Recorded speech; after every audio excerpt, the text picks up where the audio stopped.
Hello, my name is Caleb Harris, and I am Dr. Frederick's 9:30 a.m. lecture on Mondays and Wednesdays. I tailored my final draft to be effective by following the SEAL method to provide more examples and by clearly stating each paragraph we'll discuss. These two rhetorical choices made it easier for the reader to follow my work. Providing examples strengthens my argument because I prove that there is evidence supporting my perspective. Stating what each paragraph is about is like a roadmap for the readers. They know what is coming up. Also, adding conclusion sentences to tell the reader when an idea concludes and a new one begins. My rhetorical choices did change after peer review. I changed the structure of my paragraphs. Most of my feedback centered on the readers struggling to connect my ideas, so I split my writing into new paragraphs with proper introductory sentences. I experimented using a counterclaim and using a movie as evidence to support my claims. This assignment was my first persuasive piece since high school, so adding a counter argument was a challenge.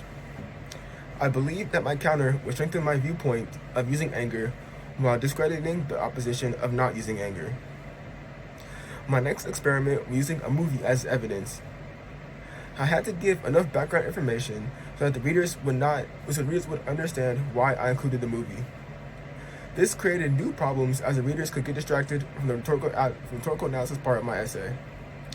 These experiments supported my goals because I wanted to improve in my written communication.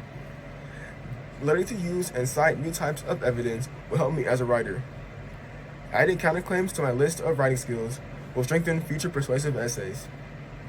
The biggest challenges with this assignment were staying focused for the entire assignment and finding evidence that supports my writing. My approach to this essay was more conceptual, so it was difficult finding and using sources in the class compendium. Additionally, not procrastinating is challenging, especially when I'm taking other demanding classes like physics and CS. Not wasting time was an issue, but thankfully I was able to overcome it. The biggest success of this assignment was adding transition sentences and finally completing the essay. I had to spend a lot of time working on this assignment, so finishing it was very satisfying. Finally, I feel most confident about introducing ideas in MLA format. This assignment was good practice for stopping an idea and beginning a new one, and I believe that I improved that skill.